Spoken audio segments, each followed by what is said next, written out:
Episódio 9 Sísifo. Neste mês, iremos contar a história da jornada de um mestre que ficou conhecido como Buda da Alegria ou Buda Sorridente, por causa de seu bom humor, da visão leve e natural que tinha sobre todas as coisas. No sudoeste da Ásia, entre a Austrália e o sul da China, existe um arquipélago denominado Malaio, que é composto por milhares de ilhas vulcânicas. Dentre as principais existem Java, Sumatra, Bornéu e Celebes, que também são denominadas Grandes Ilhas da Sonda. Desde tempos remotos, as Ilhas Malaias foram exploradas e povoadas por estrangeiros que chegaram pelo mar. Primeiro os hindus e depois os chineses. Cada um deles trouxe sua cultura e espiritualidade, o que gerou uma mescla de influências shivaístas e budistas sobre a população local, trazendo assim um aspecto espiritual elevado aos habitantes das ilhas. Java é a quinta maior ilha do arquipélago e atualmente pertence à Indonésia. Possui 38 vulcões em sua extensão e uma deslumbrante paisagem, com uma vasta fauna e flora. Foi nesse cenário, em 1290 d.C., que nasceu Sibiru, ou Mestre Sísifo, como passou a ser chamado depois de sua iluminação.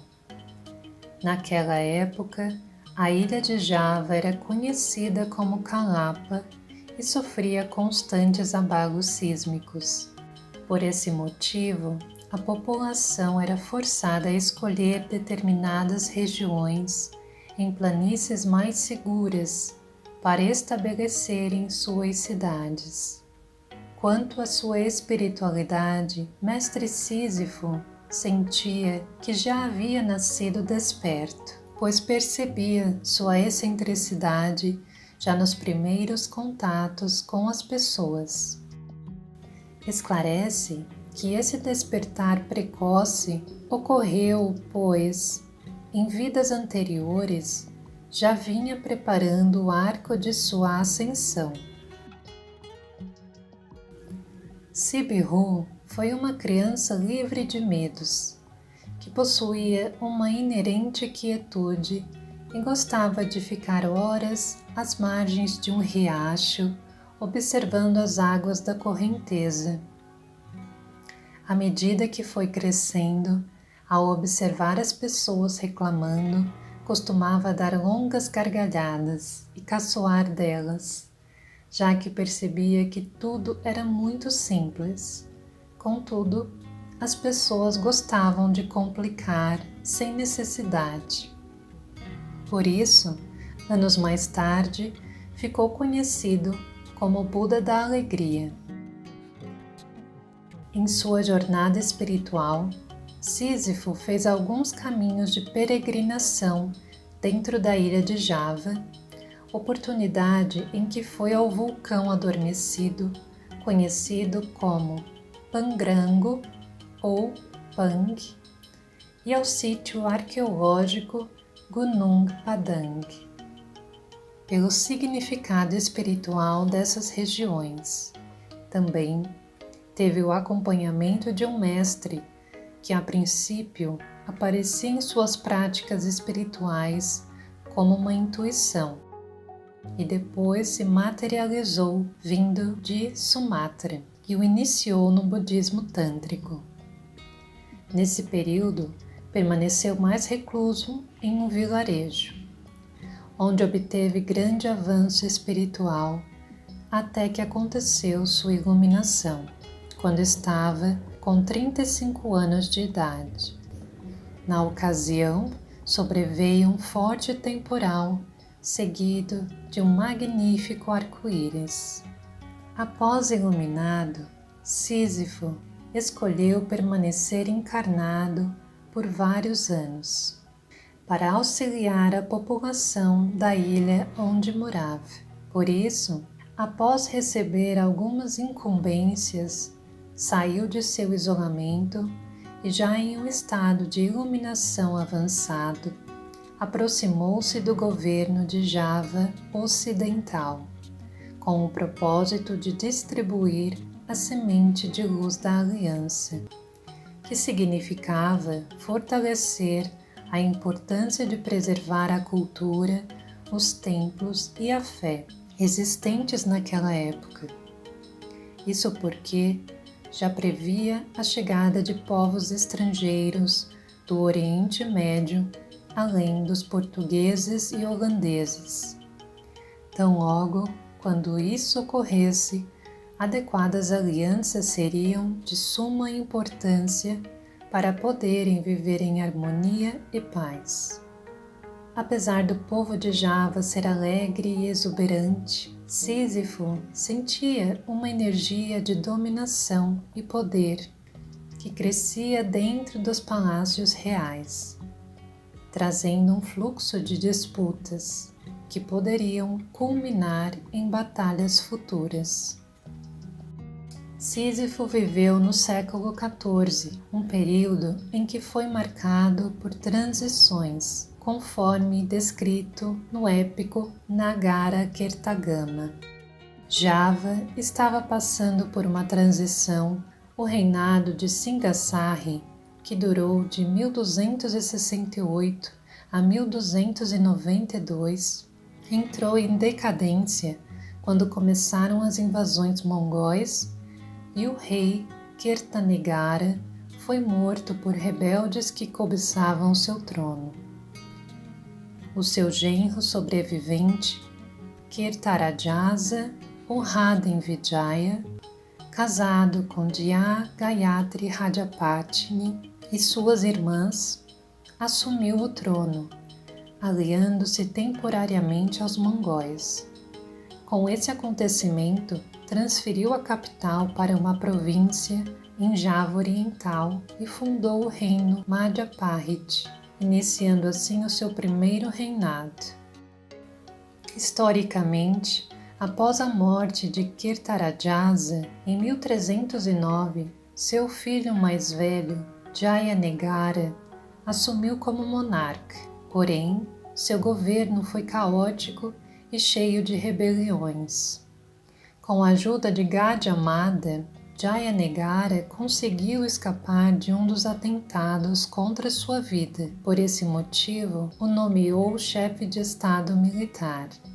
Nessa época, Mestre Sísifo frequentava o templo de Borobudur, ou Barabudur, um templo budista Mahayana, considerado um dos maiores e mais importantes monumentos budistas do mundo.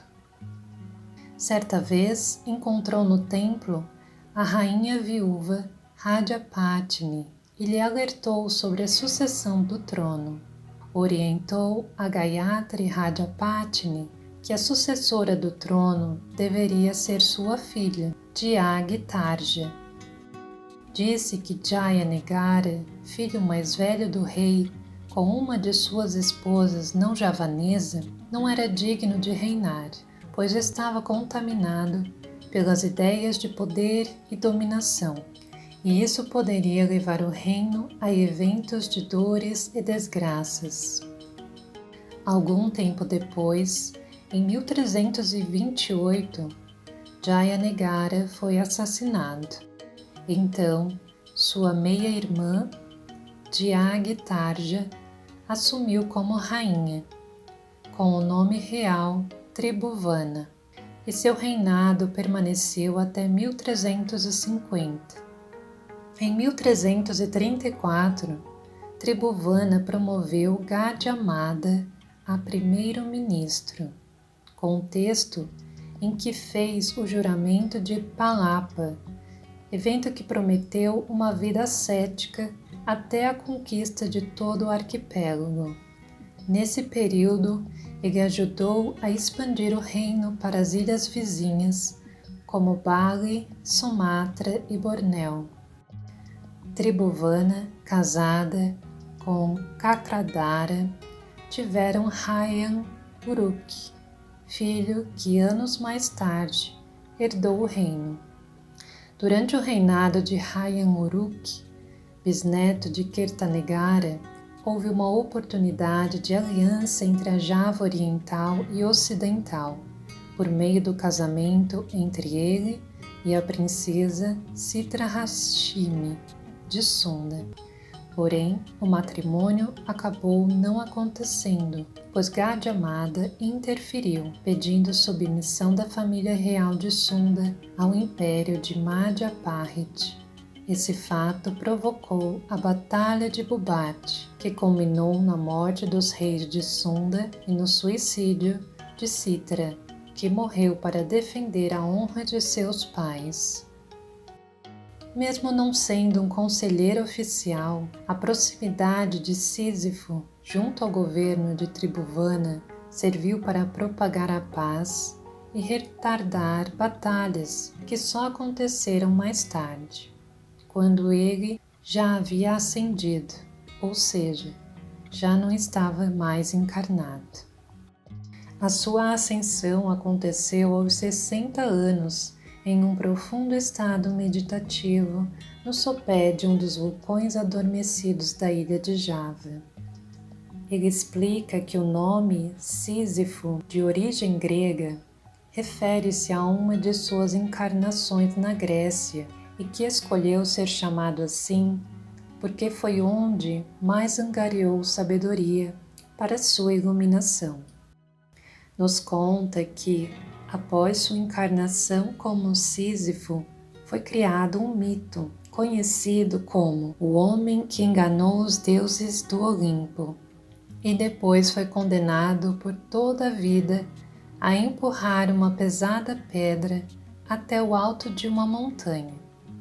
No conto é relatado que ao chegar ao topo, essa pedra sempre rolava para baixo, tendo que ser empurrada novamente. Explica também que, na realidade, na mencionada encarnação, ele foi um homem sábio e que o mito da pedra representa tudo o que o ser humano quer carregar consigo para sua ascensão. Entretanto, não é possível, pois se torna um peso que o fará recomeçar tudo de novo, vez após vez, até que abandone tudo isso, suas memórias e apegos. Consequentemente, o Mestre nos questiona: o quanto nos permitimos ser leves e desapegados? O quanto permitimos que a visão espiritual nos guie? Finaliza dizendo aos iniciados: o riso e o sorriso são os melhores amigos na jornada.